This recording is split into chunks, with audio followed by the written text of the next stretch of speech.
Hey guys, I'm going to review a video by Emily Eving, How I Make Comfort Foods a Bit Healthier. This video is sponsored by Thrive Market. You will hear more about them later on in the video. So I get a lot of comments about my relationship with food and how people appreciate that I eat what I want. So I've been wanting to do a video like this for a while that could...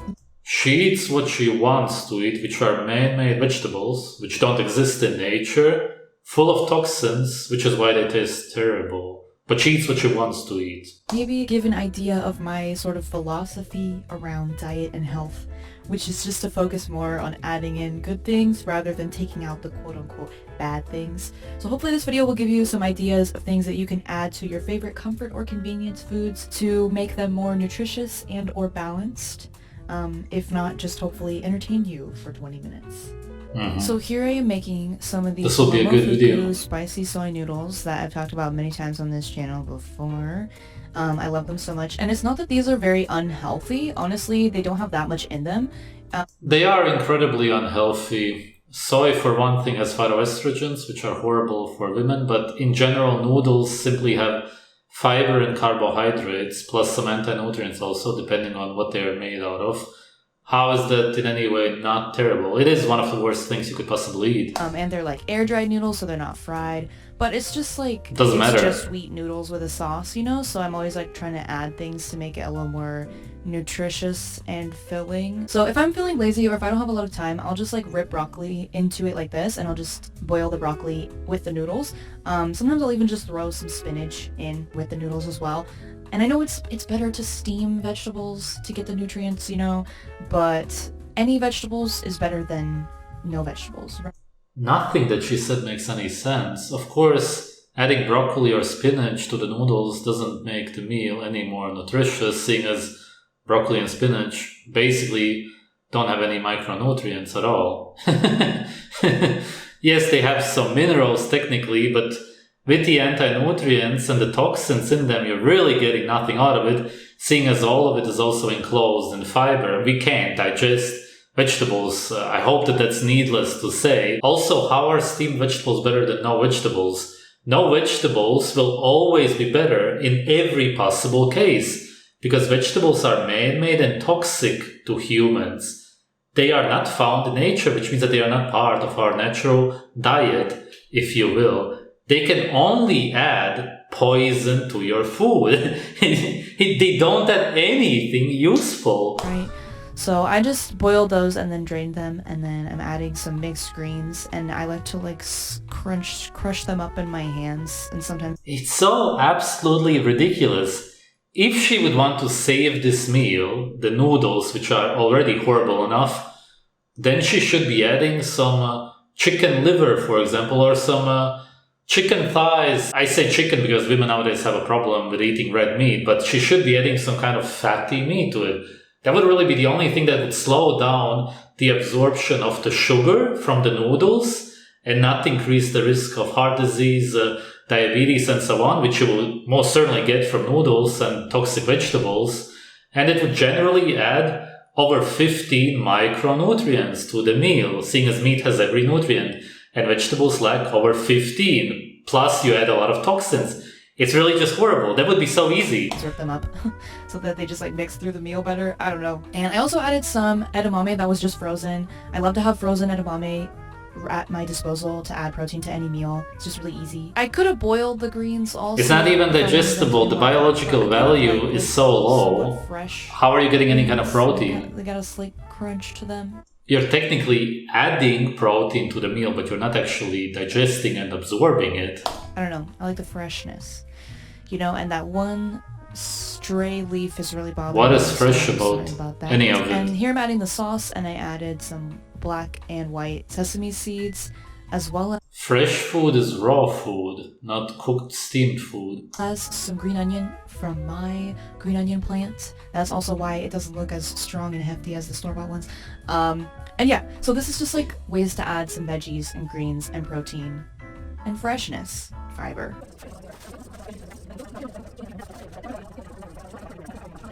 So yeah, now moving on to Chinese food takeout, which I love. This is a Chinese food restaurant in my town that has great vegan options, but For some reason, they put like no veggies in their food, especially since COVID. Like, I feel bad. I'm sure it's like because the cost of veggies, the cost of everything sucks. But anyways, I like to digest. You know, I like to not be constipated. I like to have some fiber usually. So when I want to add That's one of the biggest misconceptions there is, because of course fiber is the indigestible part of the plant. It cannot in any way help with constipation. Every study ever made about fiber proves that of course it causes constipation, which of course makes sense. I use my handy dandy microwave steamer that I love so much. I bought it years ago off Amazon. It's not like an amazing product or whatever. I'm sure you could just search microwave steamer anywhere and find a good one, but this one works. I'll link it below if you want to get it. Just make sure you get one that fits your microwave, because this one like just barely fits my microwave. I have to like be very particular about Don't microwave your food. to actually be able to spin around. Jesus. Small microwave. But yeah, I just ripped up some broccoli and cut up some carrots into little sticks, and it only takes like 3 minutes and it cooks your veggies for you. And I don't know, This girl is completely doomed. That's always good. Making There's just no helping her. Last longer. And speaking of leftovers, here I'm having some leftovers with some also leftover rice. Continuing on with the topic of adding to your meals, making them more fun and fresh. I'm making a mayonnaise sauce that someone actually asked me about in my previous video. What's her definition of fresh? None of this stuff is fresh whatsoever. And I'm adding my veggie leftovers. I just cut up a bunch of veggies the other day when I got the Chinese food, so that I could use those throughout the week. Just heat them up in the microwave steamer and throw them onto my... It's a typical starvation meal, and the reason she adds all of those spices, the mayonnaise, is because she wants a savory animal-based meal, which is why she adds the mayonnaise with all of that stuff. She's trying to somehow imitate it, but it's impossible. I had some avocado toast on the side. I love bread with soup. What a classic little combo. And like buttered bread is obviously delicious, amazing, but like avocado toast, a little more nutritious and filling. On my avocado toast, I added some crushed... Did she just say that avocado toast is more nutritious and filling than toast with butter? That's what I understood. Which is of course ridiculous, because avocados really have no nutrients compared to butter. Butter has the fat-soluble vitamins, at least, which you can't get from avocados at all. Of course, everybody likes butter toast better than toast with avocado. Just everybody, and there's a reason for that. Red pepper, everything but the bagel seasoning. Everybody in general prefers animal fat over avocado. Lemon. The reason a lot of people eat avocados nowadays is because they believe that animal fat is unhealthy, especially a lot of the girls. Oh my God. And then I did that in my soup, and it's delicious. And yeah, this basically just like, this video is just like semi-homemade meals, which is like my mom's favorite thing to do. Something I grew up with is like taking processed foods and making them a little fresher, like adding some things that are cooked from scratch mixed in. Oh my God. Oh my God. Did she just really? Oh my God. Oh my God, that's disgusting, man. Avocado toast dipped in bean soup? It's like a joke. With the processed foods, and it's like, you know, a little more realistic way to live. Obviously, you can't make everything from scratch, but you don't want to eat only processed foods either. Anyways, it's all about balance and moderation, I guess. Continuing on with the topic of noodles. Many of you guys know that I love Shin ramen noodles. I recently discovered them. I love to make cheesy... That meal was one of the saddest I've ever seen in my whole life. And it's also interesting, I don't know how old she is, but she looks like she's mentally already 40, 50 years old. And she dresses that way also, and she eats bean soup. What's going on in her head? Spicy ramen by putting some milk sort of thing in there and some cheese sort of thing in there. And this is some proper self-destructive behavior. Without adding any healthful ingredients at all. Sometimes you just want some spicy cheesy ramen, you don't want it to be healthy at all. You just want to enjoy life in that sense. But today I'm showing you how I make it when I want to be a little healthier. You know, I want to add some fiber, veggies, protein, whatever. Add a little something something. And so, I cut up some veggies that I had in the fridge that I needed to use, and I saw... Think about this once. Why can you not explain why vegetables are healthy? Why do you just blindly say, I added vegetables to the meal and that's what made it healthy? That's it. No explanation, no thoughts. And I added some canned coconut milk for the creaminess aspect of it. I also added some frozen peas. Again, I love frozen protein options, just throw into stuff. And I added a couple of slices of cheese. I'm making this for my roommate and I. And I don't really love this cheese. The only good thing she has added in the whole day. Also, shredded cheese would probably work better too, but there's something about adding the slices to the top of it that's just a little bit fun. It's the only Also, healthy ingredient, ramen, especially since which it's she actually doesn't realize is healthy. She probably thinks that's an unhealthy ingredient. Soup ramen. And then I also added the barbecue sauce, and I added in the broccoli and the mushrooms. And then I made my mac and cheese as usual, and yeah, that's pretty much it. It was really good.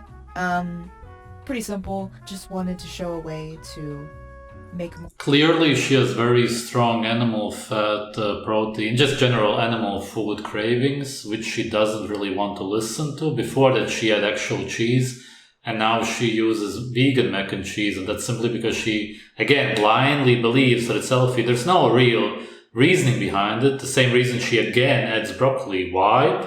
She doesn't know. More of a meal and add some fiber and protein, but still satisfy that boxed mac and cheese crave. If she really wants cheese and meat, last but not least, that's all that she wants, we actually. have a little dessert It's sad. / snack option.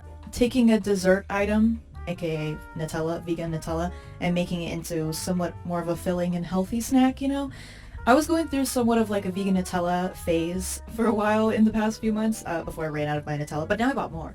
But anyways, I love apples as a snack, and I love eating them with peanut butter, and Nutella is full of inflammatory plant oils. In general, the vegan kind must be the same, if not worse. instead of just having like Nutella in like a dessert way, I can still enjoy the Nutella on a regular basis, but eat it with like apples and mix it with peanut butter to make it a little more like of a filling thing, And the peanut butter adds like some protein and healthy fat, makes it more filling, and the apple adds fiber. And today I also added some pretzel chips. Peanuts also add phytic acid, aflatoxins. Apples as a fruit are really some of the worst because they have no micronutrients to speak of, just nothing. As like another like crunchy but like healthier than other fried chips option, So I'm making this little snack platter for me and my roommate to eat while we're watching a show, and yeah, it's delicious. It's great.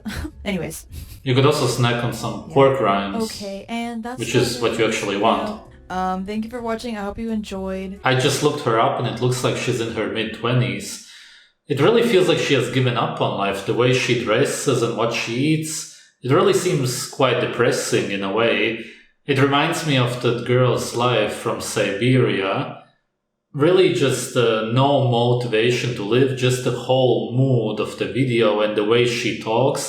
There's just no life force left anymore. And it's not a surprise because of what she eats. Plants in general don't have over 15 micronutrients. And even though she ate some animal foods here and there, tiny pieces, it really isn't gonna help because that stuff is cooked to death. She should be eating a lot of animal foods and also some raw animal foods. This would bring her life force back, and the videos wouldn't have this mood, which is really almost unbearable for anybody on the outside to watch.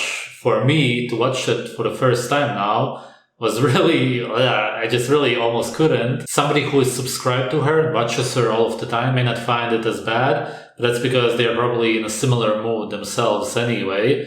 And they are learning that they will make their meals more nutritious by adding broccoli, spinach, and whatnot to them. Again, just no thinking, really. You never question why you even believe that. It's really just a blind religious belief at the end of the day. Thanks for watching.